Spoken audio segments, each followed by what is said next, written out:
Uma boa noite a todos os irmãos. Eu estou muito feliz por essa oportunidade que Deus me deu de estar aqui essa noite com todos os irmãos e poder compartilhar um pouquinho mais a palavra dele. E como o irmão Zé falou, também peço que os irmãos orem em seus corações para que nessa noite Deus possa falar a nós, para que o Espírito Santo possa trabalhar na nossa vida e que essa seja uma mensagem que possa nos impactar, nos alertar e nos ajudar a nos preparar para a volta de Jesus. Amém? Como já foi dito, o tema da mensagem dessa noite é a sacudidura. E antes de começar, eu gostaria de ler novamente o texto base, que é Apocalipse capítulo 3, o versículo 21, que diz: Ao vencedor dar-lhe-ei sentar-se comigo no meu trono, assim como também eu venci e me sentei com meu Pai no seu trono. Então, aqui essa mensagem, Jesus, ele está nos dando uma mensagem de incentivo.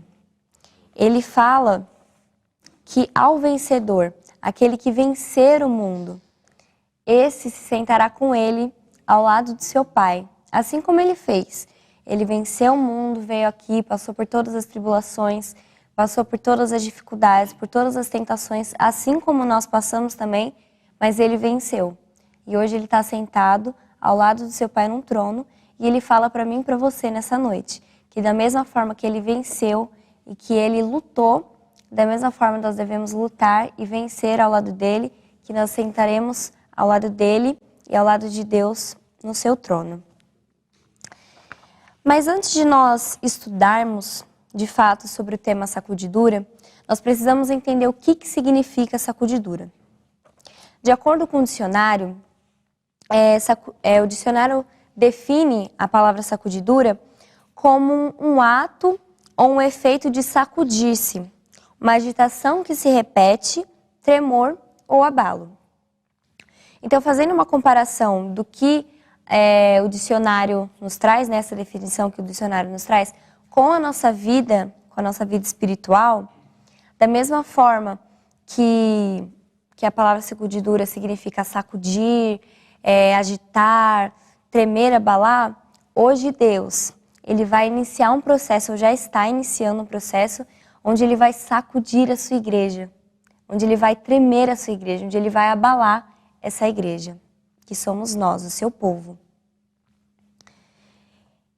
E essa ação de Deus, muitas vezes nós somos tentados a pensar que é apenas algo de ruim que acontece na nossa vida, apenas coisas ruins que acontecem, provações, mas é algo que Deus faz para Ele poder nos provar.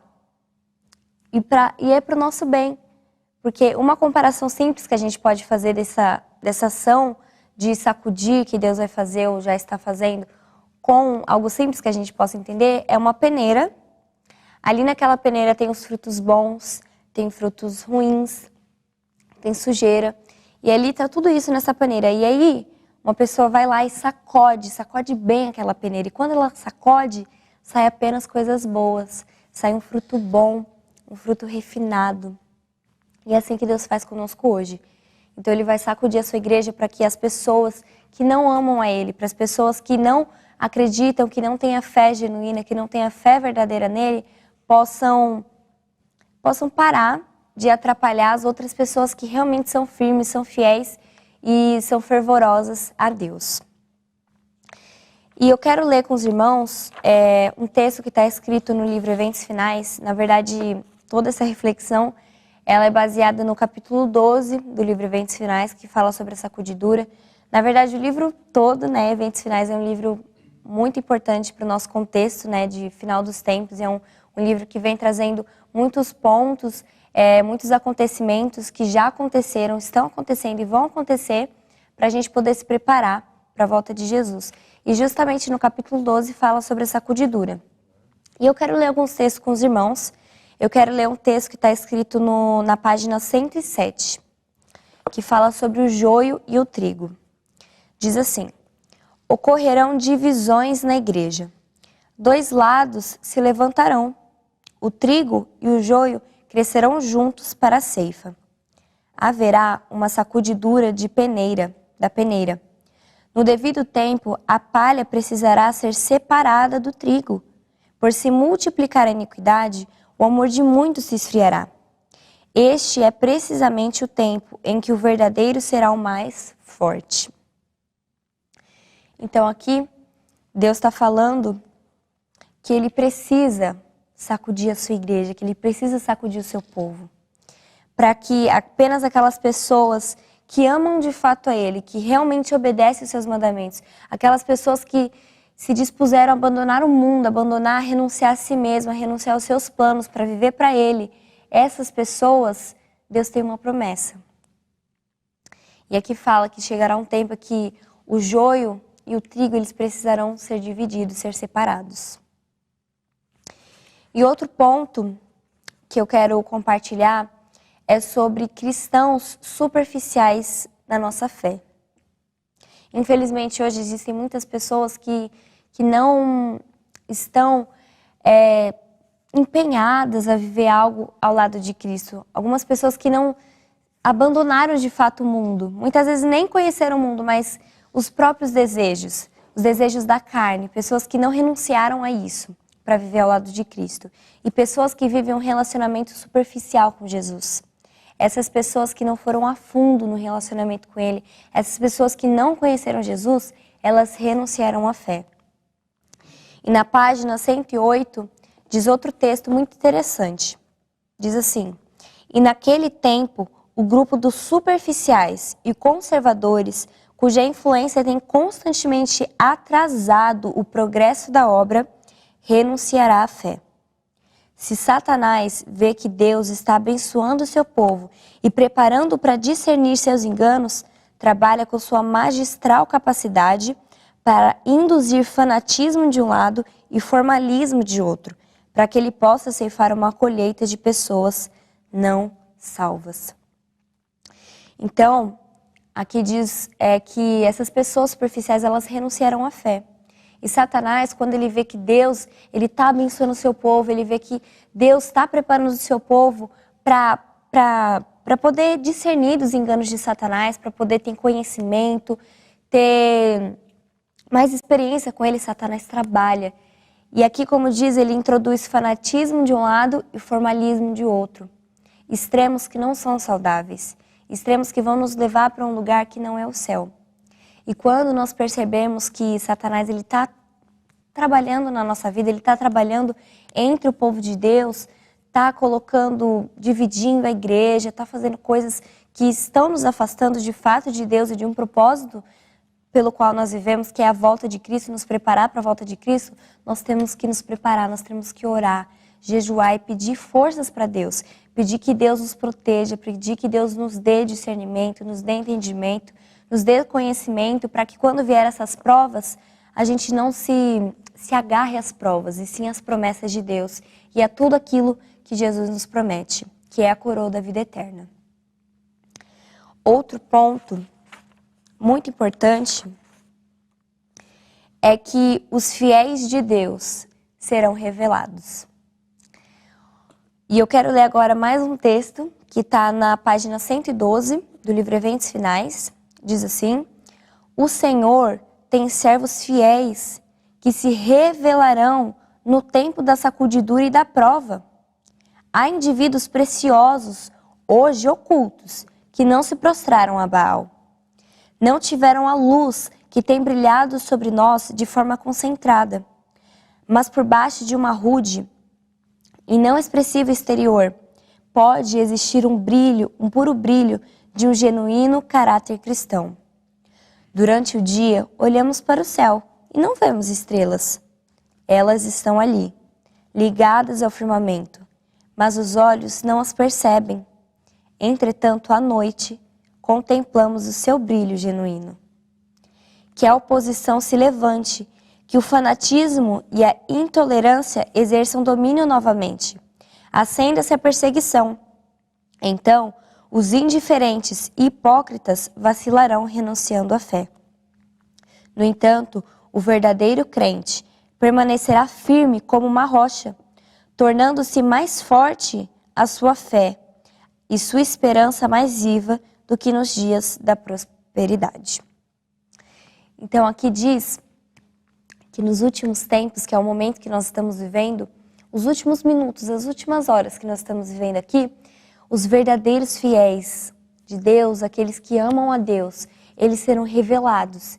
E aqui como diz que hoje pode ser que nós não reconheçamos alguém, um servo fiel. Talvez aquela pessoa que a gente olha na igreja, aquele irmão quietinho, ou aquela pessoa que ainda não aceitou a Jesus, ou aquela pessoa que ainda não recebeu a luz, como diz aqui, essas pessoas serão levantadas. Essas pessoas receberão o Espírito Santo e serão usadas, muitas vezes para pregar para nós. Serão instrumentos de Deus, usados por Deus, boca de Deus para falar a nós e para muitas pessoas que estão lá fora no mundo, para as pessoas que ainda não conhecem. E diz, muito interessante essa comparação, que durante o dia nós não vemos as estrelas, nós não vemos o brilho delas, mas elas estão ali. E quando anoitece, quando chega a noite, nós começamos a ver as estrelas, elas brilhando, cada uma com uma luz mais forte. E assim será nos últimos tempos também. Hoje estão ocultas, mas muito em breve elas vão começar a brilhar, e um brilho que vai nos iluminar. E, pela graça de Deus, vai iluminar outras pessoas também. E um último ponto, muito interessante e muito importante que nós precisamos aprender também, é que novos conversos, eles ocuparão os lugares dos que se retiram. Quero continuar lendo um texto na página 112, que fala assim: alguns tinham sido lançados fora do caminho. Os descuidados e indiferentes que não se uniam com os que prezavam suficientemente a vitória e a salvação para lutar por elas e se angustiar com a perseverança, não as alcançaram e foram deixadas para trás, em trevas, e seu lugar foi imediatamente preenchido pelos que aceitavam a verdade e se filiavam a ela. Há muitos com quem o Espírito de Deus está lutando. O tempo dos juízos destruidores da parte de Deus é o tempo de misericórdia para aqueles que agora não têm oportunidade de aprender o que é verdade. O Senhor olhará para eles com ternura. Seu coração compassivo se sensibiliza e a mão do Senhor ainda está estendida para salvar. Enquanto a porta é fechada para os que não querem entrar, será admitido um grande número de pessoas que nestes últimos dias ouvirem a verdade pela primeira vez. Então aqui Deus também tem uma promessa para aquelas pessoas que ainda não conhecem Ele. Talvez para aquele nosso irmão que ainda não tomou uma decisão, para aquele nosso primo, para aquele nosso amigo, para os nossos amigos da escola, da faculdade, do trabalho, de cursos, enfim, pessoas que estão ao nosso redor que ainda não aceitaram a Cristo, pessoas que ainda não tiveram encontro com Ele. Deus também tem uma promessa para a vida deles, Deus também tem um plano para a vida deles. E aqui diz que enquanto muitos de nós que estamos ali na porta, ouvindo a voz de Deus, ouvindo Deus chamar o nosso nome, ouvindo Deus nos convidando para viver num céu de glória, e muitas vezes nós rejeitamos, nós não queremos entrar por aquela porta e seguir aquele caminho que nos leva para o céu, essa porta será fechada para muitas das pessoas que não querem entrar.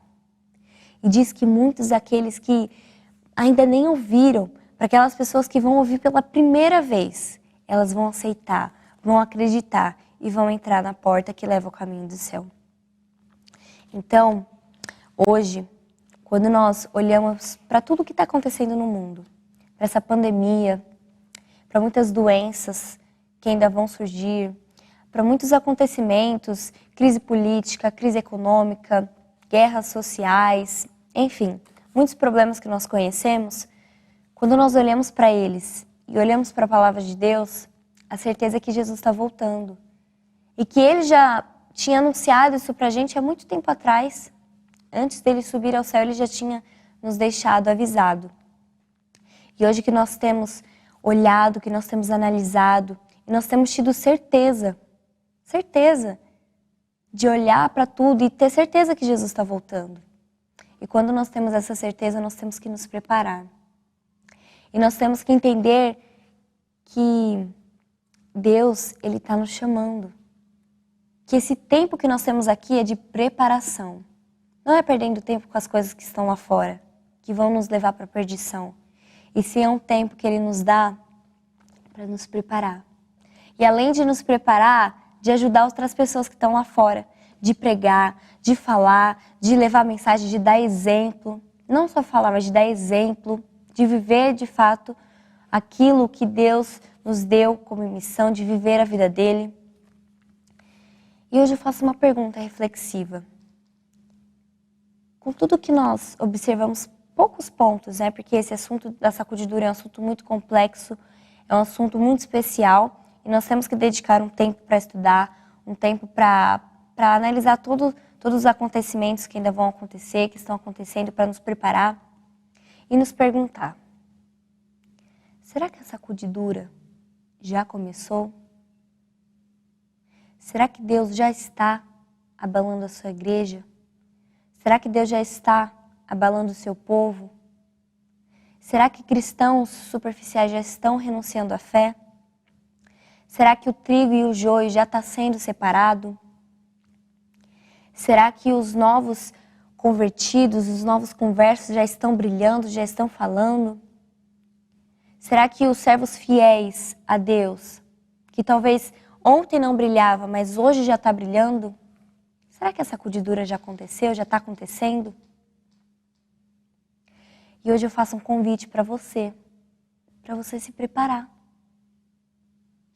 Para você se agarrar a todas as promessas que Jesus fez. E você compartilhar com outras pessoas, com as pessoas que estão à nossa volta. Coisas simples. Às vezes nós pensamos que compartilhar Jesus, compartilhar a palavra de Deus é fazer coisas grandiosas, é programações grandes na igreja, mas não é apenas isso. Existem coisas tão simples. Eu quero contar uma experiência para os irmãos que já aconteceu 2 vezes. Lá no meu bairro, chegou uma carta para mim não, né? Na minha casa, de um jovem testemunho de Jeová. E naquela carta, ele estava escrevendo palavras de ânimo, palavras de esperança, palavras de incentivo e falando de um Deus, apresentando um Deus e convidando o leitor daquela carta a conhecer Jesus. E eu fiquei muito surpresa com aquela atitude. Ele deixou o número de telefone dele, deixou o e-mail, falou se alguém quisesse pedir oração, podia mandar uma mensagem para ele. Se alguém quisesse um curso bíblico, podia mandar uma mensagem para ele. Ou só conversar, desabafar, podia entrar em contato com ele. E agora, recentemente, na semana passada, nós temos uma empresa, né? Eu e minha família, nós temos uma empresa próxima à minha casa, uma empresa pequena, e chegou uma carta também de uma outra jovem falando, apresentando Jesus, oferecendo cursos bíblicos, dando mensagens de esperança, de ânimo. E eu fiquei pensando, eu e minha mãe, nossa, como é simples compartilhar Jesus, né? Como é simples falar dele. Porque é tão bom falar dele, é um assunto prazeroso. E é simples compartilhar.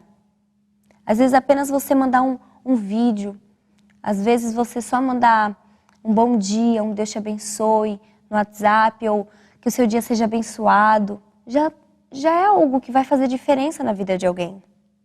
Então que hoje nós possamos nos permitir ser usados por Deus, que hoje nós possamos ser acordados, ser despertados de um sono espiritual, ser levantados, que a igreja de Deus, que o povo de Deus possa se preparar, possa abandonar os pecados, possa permitir que o Espírito Santo trabalhe na nossa vida, molde o nosso caráter, nos transforme, nos purifique, nos santifique, para que a gente possa ser usado para falar, porque a missão que Deus deu foi para nós, seus discípulos, para ir lá fora, pregar dele e fazer outros discípulos também. Então hoje que nessa noite nós possamos nos agarrar a essa promessa de lutar, que por mais que as provas venham, por mais que as dificuldades venham, que as tentações venham, mas é nos mantermos firmes. E por mais que nós somos fracos, que nós não conseguimos sozinhos, mas é clamar a Deus, pedir a ajuda de Deus, entregar nas mãos do Senhor. Falar, Senhor, eu não consigo, eu não tenho força, mas toma aqui em tuas mãos a minha vida, toma em tuas mãos os meus planos, os meus sonhos e faça a tua vontade. E eu quero concluir lendo o texto que nós lemos no início, que é Apocalipse 3, versículo 21. Algo que Jesus está dizendo ao seu coração nessa noite. Ele diz assim: ao vencedor, ou seja, para você vencer, ele continua: dar-lhe-ei sentar-se comigo no meu trono, assim como também eu venci e me sentei com meu Pai no seu trono. Então que hoje nós possamos ser vencedores em Cristo, lutarmos ao lado dele. E que quando vier a prova, quando nós estivermos fracos, quase caindo, nós possamos pensar: a coroa da vida eterna. Que Jesus morreu lá na cruz por mim e está me esperando. Que ele fez a promessa, porque se eu vencer, se eu lutar, eu vou sentar ao lado de Jesus, eu vou sentar com Jesus ao lado de Deus. Então que essa promessa, que essa esperança esteja viva nos nossos corações, hoje e sempre. Amém. Se de alguma forma essa mensagem tocou o seu coração, compartilhe com seus amigos e familiares. Deixe o seu like, se inscreva no canal para receber todas as mensagens que ajudarão a edificar a sua vida espiritual. Deus te abençoe sempre.